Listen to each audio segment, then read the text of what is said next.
Bom, pessoal, agora nós estamos então com o nosso circuito aqui em ponte, né? Conforme a gente já estudou, já viu como é que funciona. E nós vamos estar então trabalhando agora com os filtros capacitivos, né? Qual que é a ideia? A ideia é que aqui nós temos a nossa saída pulsante. A ideia é reduzir esses pulsos, né? Então o capacitor vai estar carregando, né, enquanto eu estou indo em direção ao pico positivo, ele vai carregar e depois ele vai começar a descarregar, suprindo essa vala, né, que acontece entre um pico e outro. Então, com o cálculo do capacitor correto para fazer essa correção, eu vou ter uma filtragem aí que vai reduzir bastante essa oscilação, né? Então nós podemos ver então que nós estamos com um pico de 19,2 volts, certo? O pico a pico é de 19,2 volts, né? O pico vai do zero até o máximo positivo nesse caso, certo? O pico aqui seria o dobro se eu tivesse com a alternada, né? Então, como eu estou com a contínua pulsante, eu vou só do zero até o passo máximo positivo 19,2, 13,4 de RMS, ok? Nós vamos utilizar então o cálculo para o capacitor, onde nós vamos considerar a tensão média que nós queremos. Então vamos buscar uma tensão média próximo à tensão máxima. Vamos colocar aí 18,4 volts, certo?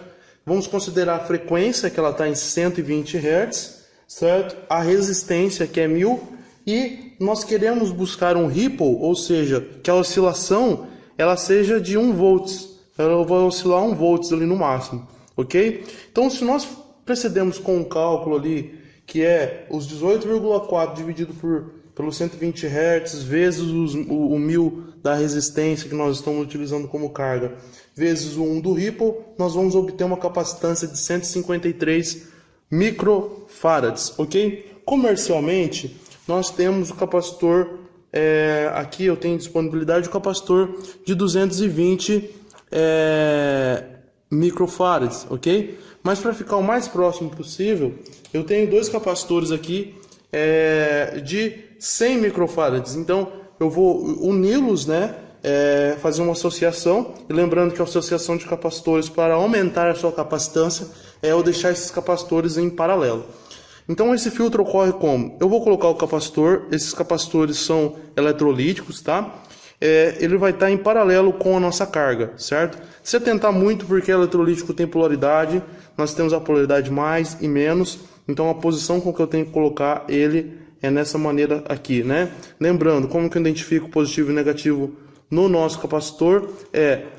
Quando eu compro ele novo, então o pino maior vai ser sempre positivo, mas o eletrolítico, ele tem essa tarja gigantesca aqui dizendo, ó, esse pino aqui é o pino negativo, você não precisa ligar errado, né? Então ele já nos alerta aí com uma barra muito grande. O que a gente tem que se atentar, pessoal? O pico da nossa onda, ela é de 19,2, então a máxima tensão que eu vou ter é de 19,2, certo? Então o capacitor tem que suportar esse pico. Esse capacitor aqui é um capacitor de 50 volts, então ele vai suportar o pico, tá? Eu vou desligar aqui, vou colocar em paralelo, então, o capacitor de 100, só um, né? Vai estar abaixo do que a gente quer, para a gente ver o que vai acontecer com a nossa onda aqui, tá? Então, vou estar inserindo ele aqui, em paralelo à nossa carga, certo? Ok. Liguei o equipamento, aí a gente vê algumas mudanças, né? Então, olha lá, ela já aparece muito mais com uma corrente contínua fixa. A tensão média, ela foi para 18,3, 18,4 volts. E o pico a pico, esse aqui é a nossa tensão de ripple. Nós chamamos de ripple a variação pós-capacitor, tá? Essa variação depois vai ser corrigida por reguladora de tensão, mas ela existe aqui e nós chamamos ela de ripple. Então o nosso ripple, ele está em 2, né? A diferença entre o máximo e o mínimo está em 2 volts, certo? Vou inserir o outro capacitor e a gente verificar, para nós verificarmos o que acontece com a nossa onda aí, tá bom? Vou estar inserindo o capacitor aqui em paralelo com o outro, então eu vou obter aqui 200 microfarads de correção, tá? Refazendo os cálculos, eles nos diz que a gente vai ter 0,76, tá? Próximo de 1. Vamos ver o que acontece na vida real aqui, então.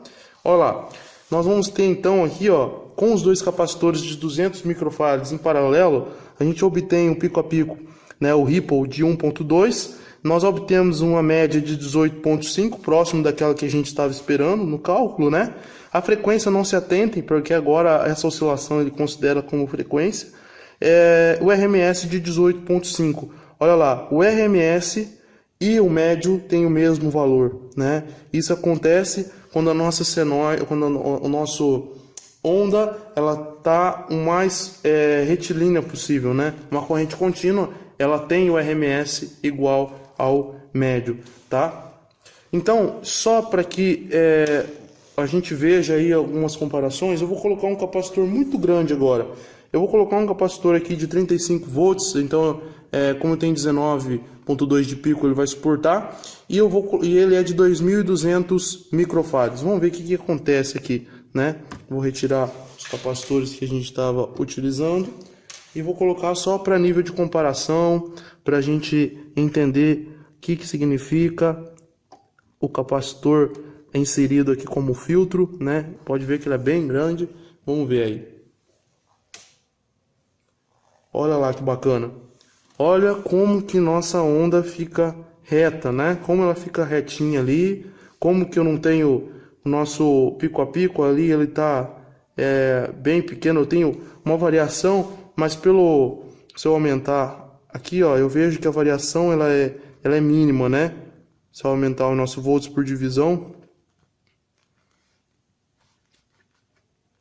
eu vejo que a minha variação é muito pequena. E aí eu tenho o RMS igual ao médio novamente. Beleza, pessoal? Só para a gente entender o funcionamento aí do filtro, para que serve juntamente com os cálculos. Valeu!